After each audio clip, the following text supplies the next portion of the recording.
Hello and welcome back everybody. Today we're going to be going over 5 very fun builds for the Driller class. We did this with Gunner and we have 5 more for Driller. So first up, these are not necessarily the best builds, although I think with Driller they're all pretty good. Yeah, they all look pretty good to me. The very first one we have is a super heavy hitting build. This is going with the Cryo Cannon and Ice Spear as our primary weapon, and then we are taking Blistering Necrosis as a secondary on the Wave Cooker. Both of these are really good overclocks just by themselves. Ice Spear comes with almost no downsides. It's just another thing that you can use with the Cryo Cannon. So if you're fine with the base Cryo Cannon, you're probably going to like Ice Spear, unless you accidentally shoot it off when you don't mean to. I've done that plenty of times. That is a little bit annoying. And then Blistering Necrosis makes it so you can put weak spots onto enemies and deal more damage. Your team can deal more damage. Now, the big thing about this build is that you can combine both of these for massive damage. I had this recently in my 100 tips video, but I think it probably warrants its own video in the future just showing how crazy this damage can be. So the idea of this is to put a blister onto something big. This can be really anything. It can be a Dreadnought, Oppressor, Praetorian, whatever it is, and then you freeze the enemy, and then you shoot it with the Ice Spear. You try to hit that new weak spot with the Ice Spear. You don't necessarily need to do it in this way though. You can just simply put the blister on something and then shoot the Ice Spear into it. That's going to do a lot of damage because it concentrates all of your damage onto that one point, and it's really crazy how much you can burst things like Oppressors and even Dreadnoughts with this build. Here's the build that I use with Ice Spear. This is a pretty standard build for the Cryo Cannon. It works with basically every build. We're going with extra freezing in tier 1, just to freeze a little bit faster, but any of them in tier 1 are fine.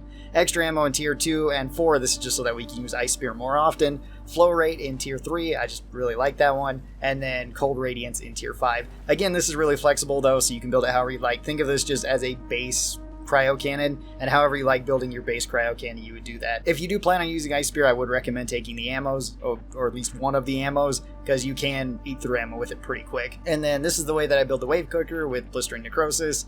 You could switch out the tier 5 though if you want to go with the Thermal Shock build. That's perfectly fine if you want to go with the Endothermic Reactor, the third option there.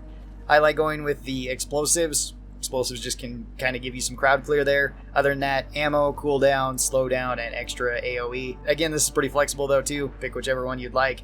There isn't really a bad option to take here for Blistering Necrosis. For our second build, we're switching over to the Sludge Pump, and for a primary, we are going to be taking Sludge Blast. This is the acid shotgun for the Sludge Pump, and it is super fun to use. It's really strong against big enemies. It's very good for burst damage. It's not as good for crowds as the Sludge Pump usually is. It has gotten a lot better though since it was updated. Before, it really wasn't a fantastic overclock. It was decent at least on elimination missions, but now it's actually pretty good on most missions. And then for a secondary, we are pairing this with the Sabata, and we are taking the fully automatic Sabata, which is a super fun weapon. You could put Sludge Blast with really anything. I just preferred this because then you got like a submachine gun and a shotgun build. It's more of a running gun build for Driller, which is a little bit different than what Driller usually has. For other options like that, you'd probably go with something like a flamethrower or maybe volatile impact mixture. All of those would be great options, but this one is a super fun option. Not the best at super long range, though. It doesn't do well if enemies want to keep their distance, because the Sludge Blast is a little bit inconsistent once it gets out past medium range, and the Sabata is kind of the same way with the fully automatic fire. You can still tap fire this and fire it one at a time, but it is a little bit more difficult, and the recoil and spread is worse, so you're naturally just not going to be hitting things as much. Now for this, I usually build the Sludge Blast like this. This is going for a more damaging Sludge Blast build, but there is some pretty good options. Extra ammo in tier 1, extra damage in tier 2, extra ammo in tier 3, faster charge up in tier 4. That one can be switched out, whichever one you like. I just like the faster charge up for the shotgun. That way I can kind of run and gun with it a little bit quicker. And then extra damage in tier 5. I would probably recommend that one over the slowdown. Slowdown's not terrible, but it's a little bit difficult to get the slowdown to be as effective with this type of build. That's better for like Disperser Compound or Goo Bomber Special, where it's far easier to have enemies run through it. Sludge Blast, in my opinion, really benefits from just its sheer amount of damage and then just kind of building towards that. Sabata, pretty straightforward. You just spam fire it at whatever you want. It's going to work best at close and medium range. The way that I build the fully automatic Sabata is like this, so going with extra reload speed in tier 1. However, any of them are really good in tier 1. Pick whichever one you like. Extra ammo in tier 2 because the damage just isn't that high, and the extra bullets are just pretty helpful for this. You could go with the accuracy in tier 3. That is a good option because it's kind of difficult to control this, but it's not the hardest thing to get used to. It doesn't have the most recoil out of anything in the game, so I usually go with extra ammo. Extra weak point damage in tier 4 because it gets us more damage than just going with extra base damage, assuming we're hitting those weak spots. And then Mac Terra Coating because we're not taking this with the flamethrower. This one's probably the most straightforward build on our list. It's just a shotgun and a submachine gun, but it's on Driller, which is not really known for having a shotgun and a submachine gun. Now we move on to our third build, and we're switching over to the flamethrower now as our primary weapon. We're going to be running this with the Fill Stream Diffuser. This is the full reach flamethrower, and we're going to be pairing it with Trank Round Sabata. So we have a secondary that can stun with a primary that can reach almost anything, at least most reasonable things on the map. It's not going to be able to hit spitballers or maybe menaces at extremely long range, although the trank rounds will be able to hit them, and it's great for stunning things like menaces or tri-jaws. The way that I build it is just like this. We're going with extra reach in tier 1 because we need 20 meters of flame reach. You really don't, but it's super fun to have 20 meters of flame reach. Extra heat in tier 2, that way we can light things on fire faster. This is really, really useful if you want to take this on any mission that has robots, because it's very easy to lead 20 meters of flame just on anything that's flying around. Same goes with turrets. You can even hit the ceiling turrets with this most of the time. Then we're going with extra ammo in tier 3, extra ammo in tier 4. These can be switched around though, it kind of depends on what you want. And then we're going to go with heat radiance in tier 5. Both tier 5 options are pretty good, but this one does make it so that even if things do get close to us, they're still going to be likely lit on fire. For the Trank Round Sabata, I'm running it like this. So we're going with faster reload speed in tier 1. Again, it's your choice, pick whichever one of these you like. Extra ammo in tier 3 and 4 so we can stun more often. More weak spot damage in tier 4. And then we are going with the fire bullets in tier 5 because it's very easy to light something on fire and then just keep shooting it with the Sabata to have it permanently stunned. You don't really use up that much ammo if you play like this. It's not always the most fun way to play. Usually I just spam fire this at things until it gets stunned, and then I use the flamethrower to reach out and hit it. Or I just kind of use this to kind of chain stun things like tri-jaws while I use the flamethrower to light them on fire, and then usually ignore them because the fire will kill them, or if they are still a nuisance we can still trank them and they won't be attacking us. This build works pretty well against most enemies. It's not the strongest against big enemies. It's really not that strong on Dreadnought missions. I would not recommend taking it because you can't stun the Dreadnoughts, nor can you light the Dreadnoughts on fire. So it's actually a fairly weak build for that. But if you have rival presence, it's pretty good. And if you're just taking this on any other mission type, like egg hunts or pipelines or whatever it might be, it'll serve you pretty well, I would say. And then for our fourth build, we're coming back around to the cryo cannon, and we're going to be taking Snowball with this one, which is basically you have Scout's cryo grenades, which is a very useful thing to have, at least against crowds, against small enemies, and especially against MacTerra. Then we're going to be pairing this with Heavy Hitter for the EPC as our secondary, and we're going to have pretty much the old school way of doing the thermal shock status, at least solo. So we're going to be building this for fire and just for damage. Heavy Hitter is actually a really solid overclock too. It just works well as a secondary for killing most things at close to medium range. It's not the best at long range just because the EPC shots don't move super quick.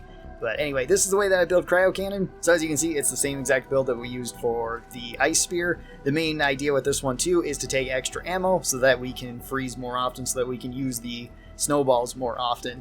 This one does kind of come with a downside though, unlike Ice Spear, where there's not really much of a downside. This one does cut our ammo down, so going with more ammo is pretty useful, and if you want to be using snowballs more often, it makes more sense to go with ammo. Snowballs are pretty useful for crowds. You can freeze multiple enemies in a crowd. It's really good for teammates because if you have anybody that has any sort of AoE besides you, it's very easy to just clear everything up. Even if you just have single target damage, it's not that hard to clear up frozen enemies. And again, on like MacTerra plagues, it's really good because you just throw a snowball out and you can kill an entire plague with just one shot, which feels pretty nice when it works. And then for a secondary, we are running Heavy Hitter, and this is full damage Heavy Hitter. So we are going with extra damage in tier 1, faster moving projectiles in tier 2, extra cooling in tier 3 because the other tier 3 options don't really help us here. We're not going to be using charge shots. This is just a basic plasma pistol. You're really only going to be using regular shots with this. Tier 4 is extra ammo, and then tier 5 is the fire. You can build up fire faster because it's based on the damage that you do, so Heavy Hitter actually builds up fire the fastest, I believe. At least that's how it was working at one point, because I think it took 3 shots on normal enemies like grunts to light them on fire without Heavy Hitter, and then if you did have Heavy Hitter with damage, it only took 2 shots. Not sure if that's still the case or not. It does light things like turrets on fire really fast. I think it only takes 3 to 4 shots, so it's very useful even to take on missions like that. And I find this build is actually pretty flexible on most missions. It's not always the strongest on every mission though. On Dreadnought missions, it's okay. Cryo Cannon's really good against the Dreadnoughts. The EPC, at least built for damage, is not bad against the Dreadnoughts, but you can't really light them on fire. And doing thermal shocks is really not that great on the Dreads. it's better just to freeze them and then throw like impact axes at them. You'll just get more damage that way. Other than that, you can freeze things, then just shoot them once with a heavy hitter, and you'll almost kill anything that's frozen. You'll kill slashers, guards, grunts. Then our fifth and final build, we are going back to the sludge pump, and we're going to be using AG mixture as our overclock. This makes it so your shots are less affected by gravity, and we're also going to be speeding those shots up a lot, so then you have very long range with the sludge pump. And then we're going to be taking explosive reload as our secondary on the Sabata. This is embedded detonators just for driller. The way that I usually build AG mixture is like this, although you can pick whatever you want in tier 2. They're all pretty good options. You can actually pick whatever the heck you want in most of these. They're all pretty good options with this one. I do like going with the faster speed in tier 1 though. It makes it so your shots are incredibly fast. Even your charge shots are incredibly fast, so you can shoot them just right at whatever enemy is coming towards you, assuming that it's not at super long range. Because the sludge still does have a travel time, and at extremely long range, you can still miss with it. But at any sort of reasonable and even unreasonable range for the sludge pump normally, you're going to be able to hit it very easy with normal shots or with charge shots. I go with extra charge shot damage in tier 2, that's just to get a little bit more damage out of this, but any of them are fine in tier 2. Extra ammo in tier 3 because it's really nice. Faster charge up in tier 4, I just really like that one, but it's not necessary. And then extra damage in tier 5. Again, you can pick whatever you want with these, they're all pretty flexible since this is a clean overclock. This is also amplified by low gravity, so if you're playing on any map that has low gravity, your shots are going to be even less affected by it, so be sure to compensate for that because I usually forget about those. Just point like directly at something if you're on low gravity. The drop is very, very minimal with that. And then for the Sabata with explosive reload, I'm building it like this, same way that you've seen it before. This is a pretty good build for the explosive reload. There's no point in going with damage for the explosive reload because all of your damage is coming from that, so it makes more sense to just build more ammo on top of it. So we're taking faster reloads in tier 1, but any of them are fine in tier 1. Pick whichever one you'd like. Extra ammo in tier 2 and 3, they're just the best options. Weak spot damage in tier 4 because you have to pick damage, so pick whichever one of these you like. The weak spot damage gets you a little bit more damage, at least if you are hitting the weak spot. And then MacTerra coating because we're not taking this flamethrower, and even if we were, it's still honestly not way great. The explosives are not affected by the extra damage that the fire actually gives us on the tier 5 anyway, so you're just going to get a little bit more damage over time. I'd rather have just a little bit more damage to MacTerra, but either one is fine, again, if you're taking the flamethrower. Thank you guys so very much for watching this, and special thanks to the supporters of this channel. I really do appreciate that. If you'd like to see more of my Deep Rock Galactic content, be sure to click over here on this playlist. That'll take you to a full list of builds and other shenanigans that we've gotten up to in the game. Thanks, and I'll talk to you next time. Bye-bye!